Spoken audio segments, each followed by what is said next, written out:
La oximetría de pulso es un método muy invasivo muy utilizado en la monitorización anestésica, la cual permite determinar en tiempo real la saturación de oxígeno de la hemoglobina en sangre arterial. Además, nos permite estimar la frecuencia cardíaca de los pacientes. El pulso de oxímetro emite una luz roja infrarroja que atraviesa diferentes tejidos, en donde a partir de la diferencia de la absorbancia entre la desoximoglobina y la oximoglobina podemos estimar la saturación de oxígeno. Mediante esta técnica podemos interpretar gráficamente la curva pletismográfica, la cual nos entregará información relevante sobre la oxigenación y circulación del paciente. La oximetría de pulso es una herramienta muy aplicada en el monitoreo del paciente en el intraoperatorio como en el postoperatorio.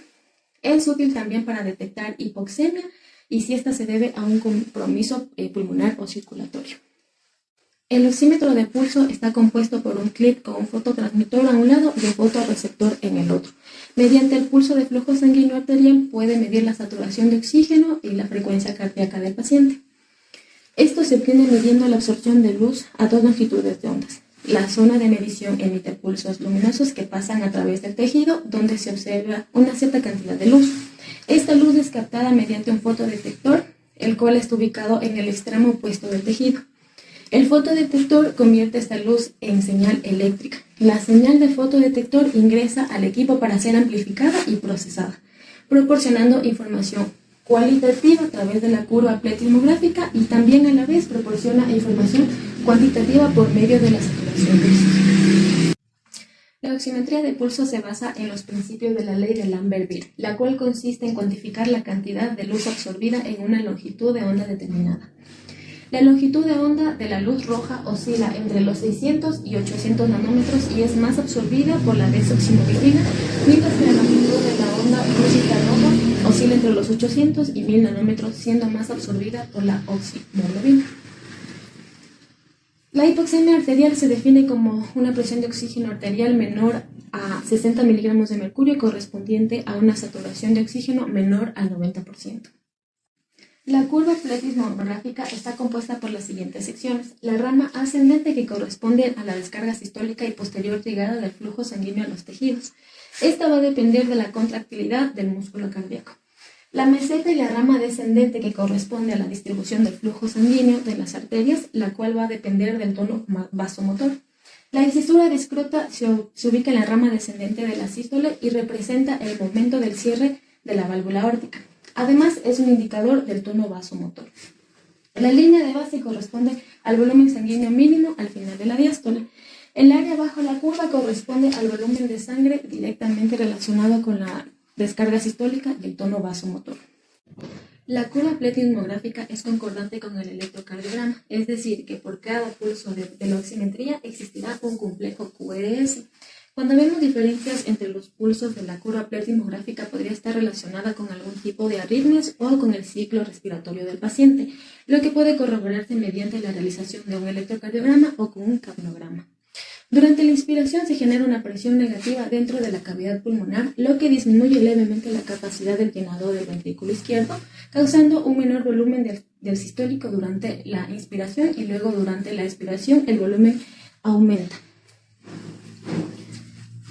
En la siguiente imagen se puede ver cómo ha restringido el volumen de llenado del ventrículo izquierdo durante la inspiración, producto del desplazamiento del septo intraventricular. Además, existe compresión directa de los pulmones contra el corazón. Los pulsos resultantes se denominan paradorjales, lo cual se intensifican en enfermedades cardíacas congestivas. Bueno, continuando con lo que es la explicación acerca de la onda pletismográfica, yo les voy a hablar sobre los patrones que esta onda nos ofrece, la cual nos va a servir para conocer lo que es la morfología y la condición hemodinámica que se puede encontrar el paciente, es decir, si puede presentar lo que es una vasoconstricción o una vasodilatación. Bueno, aquí podemos observar lo que es una onda pletismográfica normal, la cual va a presentar lo que es una onda sistólica o pico sistólico. Vemos que este va a ser recto, luego va a descender y vamos a encontrar lo que es una onda refleja. Esta va a estar ubicada en lo que es el tercio inferior de lo que corresponde la onda sistólica inicial. De ahí va a descender y así va a empezar lo que es el nuevo ciclo. vemos que la amplitud va a ser del igual tamaño.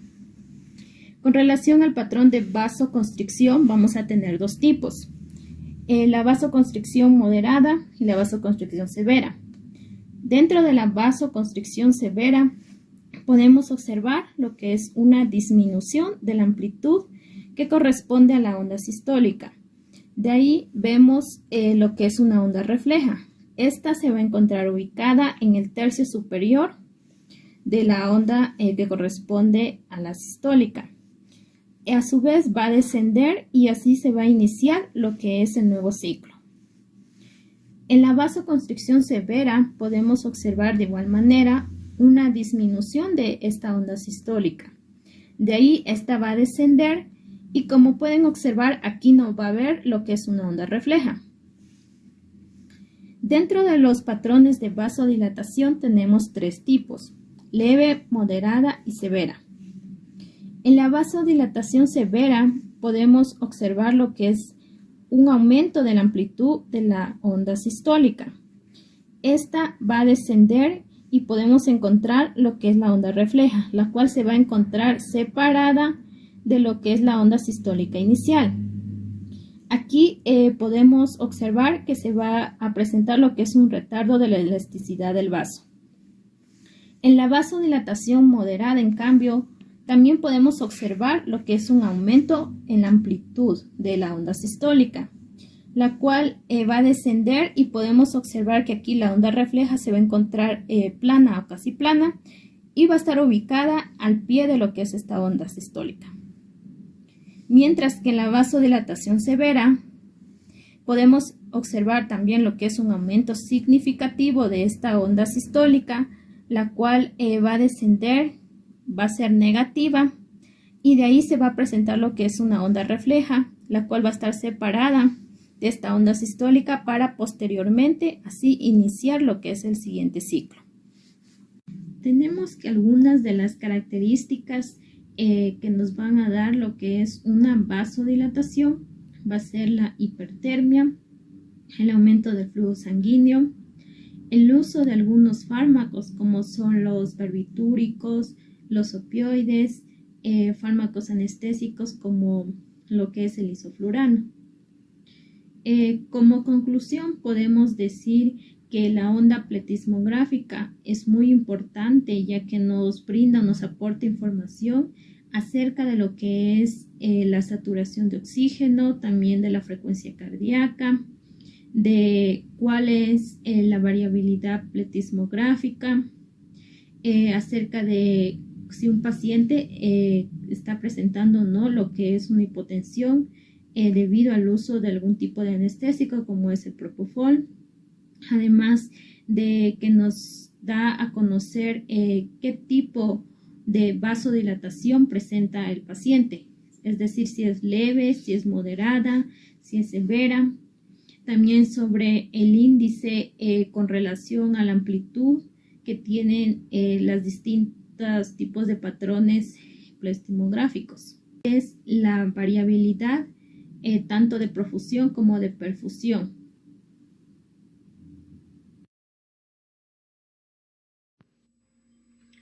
Continuando con la exposición, ahora hablaremos acerca de la fisiología de la temperatura o fisiología de la termorregulación. Necesitamos comprender qué es la temperatura corporal. Se define esto como el equilibrio entre la pérdida y la generación de calor del cuerpo. Para mantener la temperatura corporal, el cuerpo realiza una serie de acciones, tanto físicas como químicas, todo con el objetivo de conservar el calor, además que el calor existente en el cuerpo sea el correcto para su desarrollo normal. Entonces, necesitamos comprender también las estructuras que realizan todos estos procesos. La primera estructura son los termorreceptores. Los termorreceptores se encuentran ubicados a nivel de la piel y de las mucosas. Ellos son los encargados de percibir la sensación de frío o de calor. Ya netamente hablando del corpúsculo de Gauss, es el encargado de las sensaciones de frío y el corpúsculo de Ruffini acerca de las sensaciones de calor. Una vez que uno de ellos detecta una alteración en el ambiente, ya sea de frío o de calor, envía una señal. Esta señal se va a dirigir hacia el hipotálamo. El hipotálamo se habla que es el eje de todo este proceso. Inclusive, otros autores nombran que el hipotálamo hace la acción de un termostato. Este termostato es el hipotálamo. El hipotálamo le llega la señal y la traduce, dependiendo a qué sitio llegue, debido a que si llega la señal a la parte anterior, esto traduce en acciones de protección contra el calor. Si llega la señal hacia el hipotálamo posterior, es una acción para que tome respuesta sobre acciones contra el frío. Al enviar una respuesta efectora, quiere decir que a través de estímulos a diversos órganos o hacia diversos procesos que realiza el cuerpo, va a cambiar en dependencia de qué es lo que necesite. Y por eso hablamos ahora acerca de las respuestas efectoras. Estas respuestas efectoras, vamos a hablar primero de la circulación, de la respiración. En la respiración es un proceso en el cual el cuerpo tiene un sobrecalentamiento y quiere sacarlo. ¿A través de qué? De la respiración. Aumenta su respiración, provoca una taquipnea. Muchas veces lo podemos ver en un ejemplo claro sobre un perro que se encuentra bajo el sol y empieza a jadear. Es lo mismo, es el mismo principio básico. Él está tratando de sacar el calor de su cuerpo. Pero nos nombra también la literatura que debemos tener cuidado, ya que el aumento de la respiración produce una hipercapnia y esto nos lleva a una acidosis respiratoria.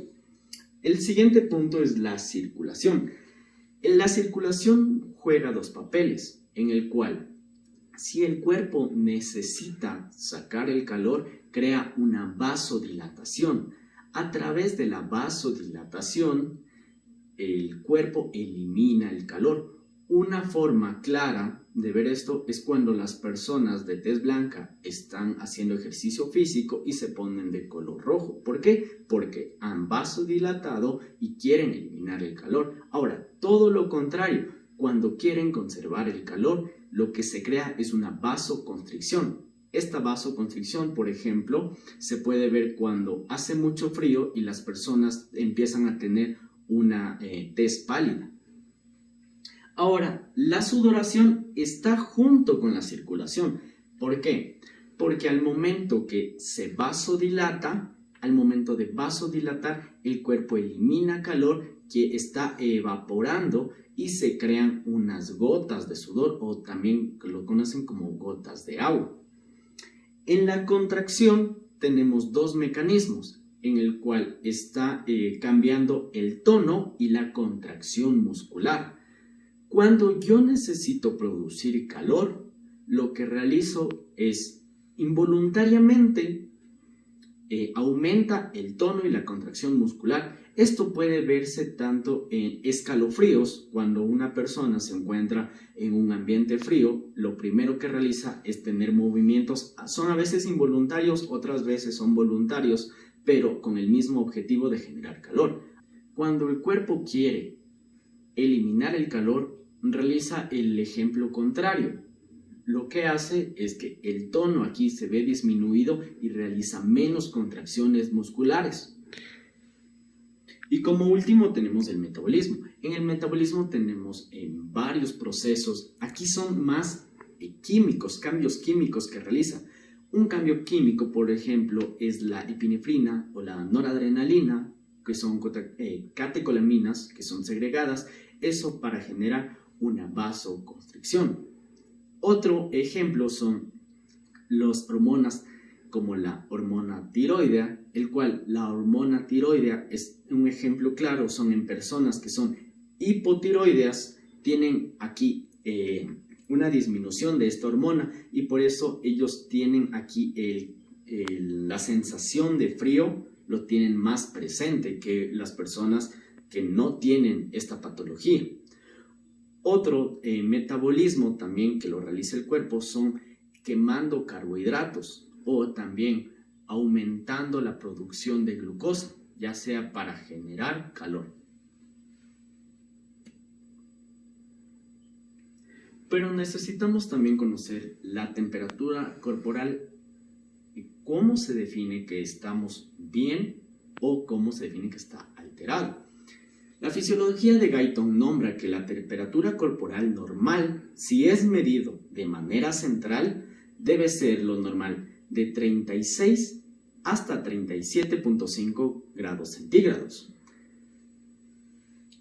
Y la temperatura se va a producir sobre todo en los órganos como el corazón, el hígado y el cerebro. De aquí y a través de la circulación empieza a difundirse hacia el exterior, como lo realiza a través de la circulación, a través de los capilares, pero nos nombra que el tejido celular subcutáneo juega un papel muy importante con respecto a la circulación, a la temperatura.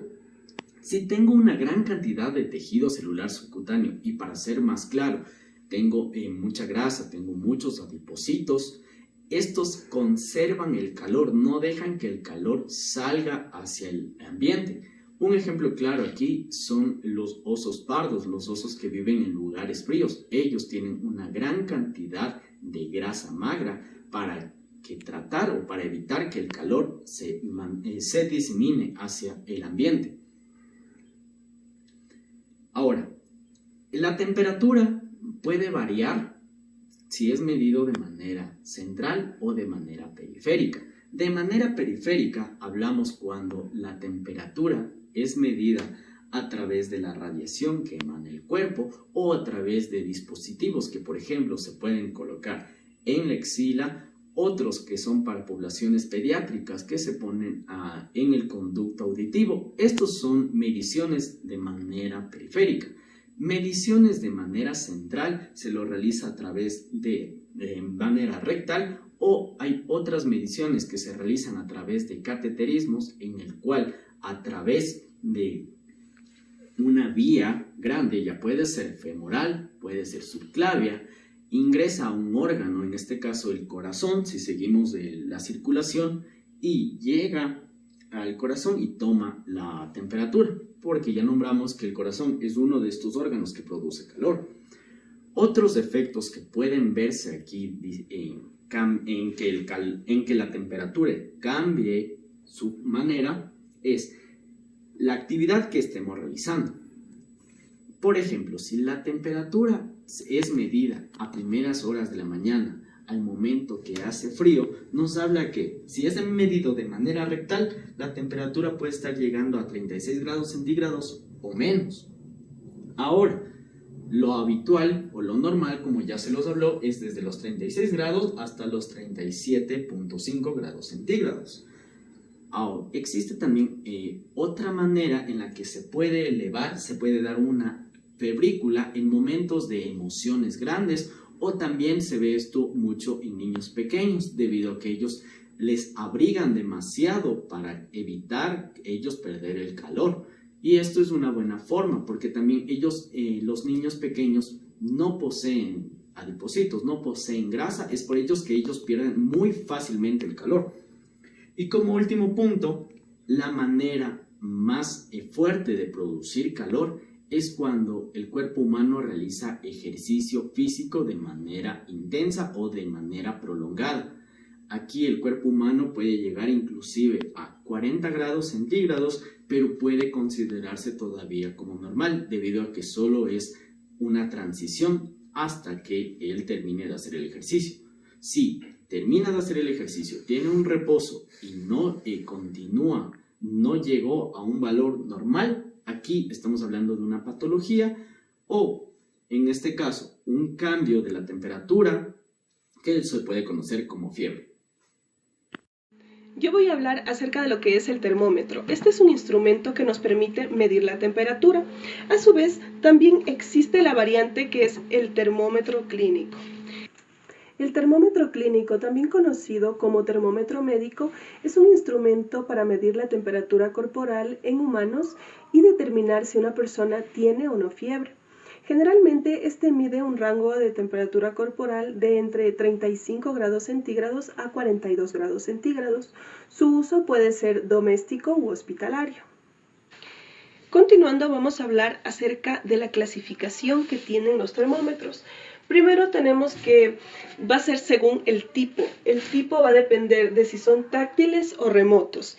En sí, los termómetros táctiles se caracterizan porque necesitan de estar en contacto con el cuerpo para medir lo que es la temperatura. Estos generalmente pueden ser de forma oral, rectal y también a nivel axilar. Dentro de este grupo está lo que es el termómetro digital y el termómetro de mercurio. Aquí cabe recalcar que el termómetro de mercurio actualmente, según algunas instituciones de salud, están prohibiendo por el gran impacto a nivel del ecosistema y a nivel de las personas que puede llegar a producir, ya que el mercurio es un componente tóxico. De igual manera, con respecto a los termómetros remotos, estos se caracterizan ¿por qué? Porque no necesitan de estar en sí en contacto con la persona a la cual se le va a hacer la medición de la temperatura. ¿Gracias a qué? Gracias a un sensor infrarrojo que tienen estos dispositivos. Dentro de este grupo incluye lo que es el termómetro infrarrojo y el termómetro de pistola. Continuando, nosotros vamos a hablar acerca del método que mejor se debe utilizar dependiendo de la edad de la persona. Los métodos se pueden utilizar de varias maneras, pero a su vez es importante mencionar que se tiene como que de alguna manera las opciones que podrían ser un mejor método dependiendo de la edad del paciente. Siendo así que tenemos edad de 0 a 3 meses, se recomienda el método rectal. La edad entre 3 meses a 3 años se recomienda el método que puede ser, dependiendo de la situación, rectal, a nivel del oído o a nivel de las axilas. De igual manera también se recomienda en la edad de 4 a 5 años lo que es oral, rectal, a nivel del oído y a nivel de las axilas. Las personas mayores a 5 años pueden ser el mejor método oral a nivel del oído y a nivel de las axilas. De igual manera es importante mencionar que los valores que obtengamos después de estas mediciones de temperatura van a ser, para que sean un poco más exactos, tenemos una tabla donde tenemos establecido lo que es el tipo de lectura y la edad de las personas. Como conocemos, la temperatura va a tener ciertas variaciones dependiendo del método que se haya utilizado para la medición de la temperatura. Siendo así que tenemos que a nivel oral en niños de 0 a 2 años, la temperatura normal está entre 35,5 y 37,5. Con respecto a los niños de 3 a 10 años, está entre 35,5 y 37,5. Entre la edad de 11 a 65 años está de 36,4 a 37,6. Y personas mayores a 65 años está de 35,8 a 36,9. Cabe mencionar que estos son valores medidos en grados centígrados. De igual manera, todo valor elevado a estos valores que se consideran normales, consideramos como fiebre en el paciente. Con respecto al método a nivel rectal, de la edad comprendida entre 0 a 2 años, los valores normales van de 36,6 a 38 grados centígrados. Entre las edades de 3 a 10 años, los valores normales van de 36,6 a 38. De 11 a 65 años, los valores normales van de 37 a 38,1. Y personas mayores a 65 años van de 36,2 a 37,3. Con el método axilar, de 0 a 2 años se consideran normales los valores entre 34,7 a 37,3. Entre la edad de 3 a 10 años está de 35,9 a 36,7. Entre las edades de 11 a 65 años está de 35,2 a 36,9. y personas mayores a 65 años están de 35,6 a 36,3. Y por el otro método, que sería a nivel de los oídos, entre las edades de 0 a 2 años se consideran valores normales de 36,4 a 38 grados centígrados. De 3 a 10 años de 36,1 a 37,8. Entre 11 a 65 años se consideran de 35,9 a 37,6 grados centígrados. Y personas mayores a 65 años se consideran valores normales de 35,8 a 37,5 grados centígrados. Aquí también es importante mencionar que existen variaciones a nivel del método que se haya utilizado, pero se considera que es más exacta la medición cuando se da a nivel central. De manera general podemos mencionar que la temperatura promedio normal oral es de aproximadamente 37 grados centígrados, mientras que la temperatura rectal está entre 0,3 a 0,6 grados centígrados, más alta que la temperatura oral. La temperatura a nivel del oído o timpánica suele estar entre 0,3 a 0,6 más alta que la temperatura oral.